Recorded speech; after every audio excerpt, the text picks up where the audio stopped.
Okay, I'd like to call now on the Minister for Arts, Culture and the Gaeltacht, Mr. Jimmy Deenihan, to formally launch the book and say a few words. Thank you.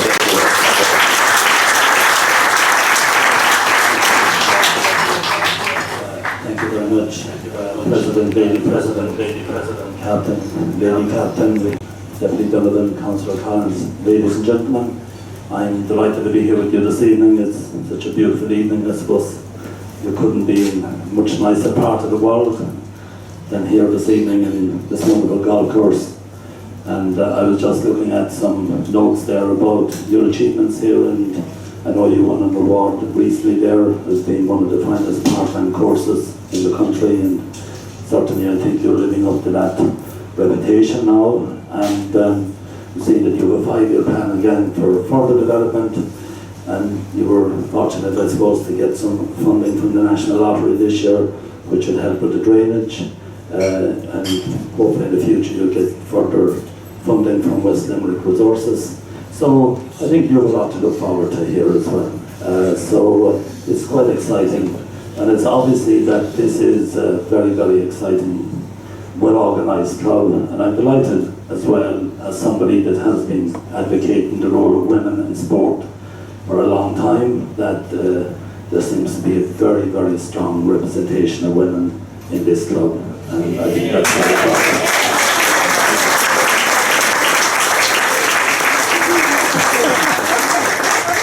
And I would say that is not just for making the tea and making the scones for the social occasions. I would say that this club has been very much driven by the lady folk here. So congratulations again for that. I think it's very, very important. And just as a game, I don't play that much golf at the moment. I did a bit in the past with my friend Pat Porcher in Ballybunion, a number of occasions, and actually I can't recall that story you told about me coming up on that, because I never remember being up on that anyway. I might have ran over it, but I certainly wasn't up there. You know, golf is a great game. It's not compatible with my present occupation, as the man would say. Just, I suppose, takes that little bit extra time to play. If you want to play 18 holes, I prefer to go out on my bike at the moment. Actually, I did a ring with Gary yesterday, and that was very pleasant. And just last Monday evening, some of you may have seen me flying up the road there, 20 miles an hour. We came out from the Stole to Fines and on to Shanagolden, up to Newcastle West and back in over Barn and through Abbeyfield into the Stole. So if you ever want to go on a good drive, that's a nice one. I'd recommend it. But just on golf, I suppose, I noticed that it was Arthur Spring that designed this course here for you in 1994, and that's a very strong Kerry connection. Arthur is a good friend of mine, but might as well tell you this story. I suppose when I mentioned golf a few years ago, there were visitors into the Dáil with me. Some of you might know her, Doreen Sheehy. She's been very much involved in golf, and she wouldn't even be my politics or anything like that by a long shot, but anyway, that didn't brought her in. I entertained her in the Dáil, so Dick Spring came along, and I noticed Dick, as I was saying, opened this course. His brother designed it, and she was asking me what am I playing off of, and Dick, being quite witty, he said, well, he'd be playing off scratch if he thought there was votes in it.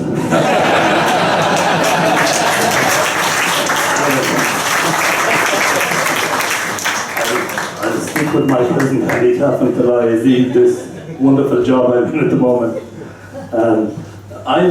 Some of you may know, I'm interested in history. I taught history for 8 years before I went into politics back in Tarbert. Probably taught young people from around here. They spread right into this catchment area. A lot of West Limerick went to Tarbert Comprehensive School, which is an excellent school. And so I have a strong love and, I suppose, affection for history. And I'm very much aware of the importance of a publication like this, because if this collection wasn't here in this book, then you could have lost so much. And even when you consider that one of the articles that I read here was Margaret Carr's article. Can you imagine that if she hadn't composed that article and put it together and researched it, then that golf dance that I'm sure was the event around West Limerick would be probably forgotten about. And I was just looking at it. When you think that at the time it was reported actually in the Sunday Independent. Now can you imagine any dance being reported in a national paper at the moment? So it was the event in West Limerick. It was the place that people wanted to go to, and where she even went into what they wore at it, the shoes, the dresses, the hairdos, and the jewellery, the whole lot. It's a wonderful article actually, and it really, again, makes a big statement on, I suppose, the times that they were, and also, I suppose, the way people dressed and fashion at that time and so on. So that itself is a very, very important article. It would have been lost, maybe, but for this little publication here. The other one by Dan Madigan, I was fascinated by it, I suppose, when you think that your golf course here is built in 6 townlands. So that must be quite unique in itself. So when you hit a ball in one townland, you're driving into the other one, and then you're pitching off of that, or taking your touch shot into another townland. So maybe some of your holes, in order to get from the tee to the hole, you might have to go over 3 townlands. And if you're a golfer as good as Paddy here, you might have to go to the 5 townlands.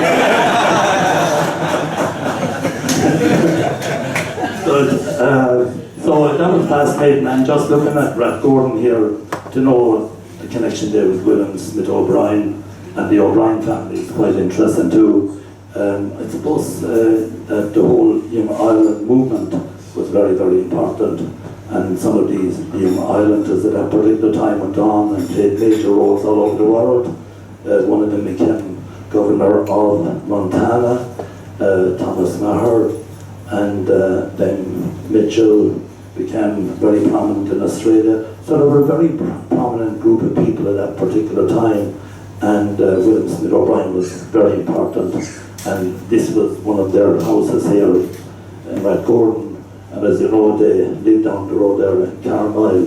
So that's a very, very important connection, and an important connection to keep and to make people aware of it as well. But I noticed in Dan, why you picked, I suppose, this site was because of its topography and the underlying soil as well.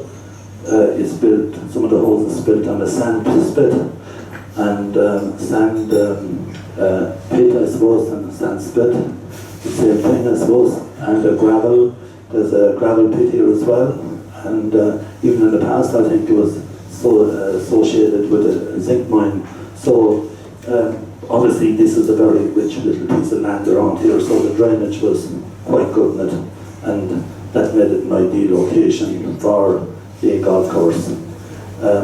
So just Joan mentioned about young people and the importance of young people getting involved in golf, and I totally agree with her.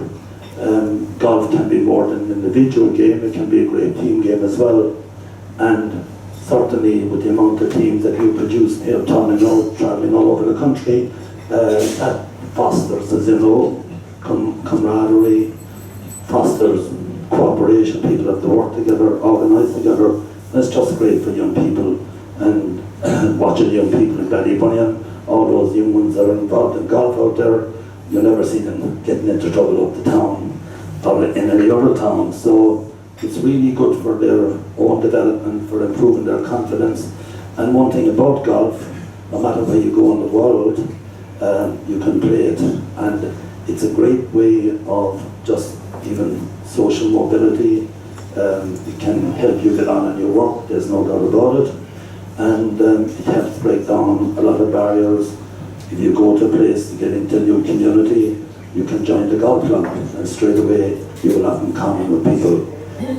I find myself that when I travel, of course, luckily I'm a live member of Ballybunion. I took it out back in 1977 when it was 300 quid, And O'Grady, the bank manager, when I asked him for it, he said that'll be the best investment you'll ever make in your life. And he was right. But I used to use it for jogging around there, and Johnny Keelan was a very good runner and a good friend of mine. You might have remembered Johnny Keelan, he was a great marathon runner. So I was bringing a lot of runners into the place, and a few of the local lads were saying, is this becoming a jogging club? So then, in order to overcome that, I had to join up. But I play there occasionally, but I must say any place I go in the world and mention, say, Ballybunion straight away in golfing circles, it gives you a very, very positive introduction. And my excuse for not playing too much golf in these places is that if you ever play Ballybunion, you don't want to play in any other course in the world. So I suppose with you, if you play here in Rathconan, you don't want to play you don't want to play in any other part of the world either. So, just in conclusion, and I know you have a number of more speakers, John Cushion there did really some wonderful article, and I know he's a historian locally, but it's a very, very well-produced book. I produced a book myself there for charity recently in my sport and life 2 years ago, and I know what it is to design a book and to just make it presentable and to present photographs and so on, which is all very, very important. Just your connection, and finally, I noticed there that your captain in 1974 was Gary McMahon. I'm sure you all know Gary very well. He was a very close friend of mine, apart from being a very fine solicitor and captain of this club. He was a great songwriter, ballad writer, as you know yourself, one of the, I suppose, best ever really that came out of Kerry. But we all miss Gary at this stage. He was a great individual. So it's nice to see this connection, and it's great that you have remembered him here in your book as well and recognise his contribution. So, ladies and gentlemen, thank you very much. It's great to see such a large crowd of people here. It shows your interest in the club. Thank you, Laurie, for the invitation here this evening. I'm delighted to be here with you. Congratulations again to Pat McLaughlin and all his committee have worked in this book and put it together. I think you deserve major recognition for this initiative, because, as I say, it'll be enduring, it'll be here for many years to come, it'll be here for the centenary and many more other celebrations in the future. So congratulations again. Thank you very much.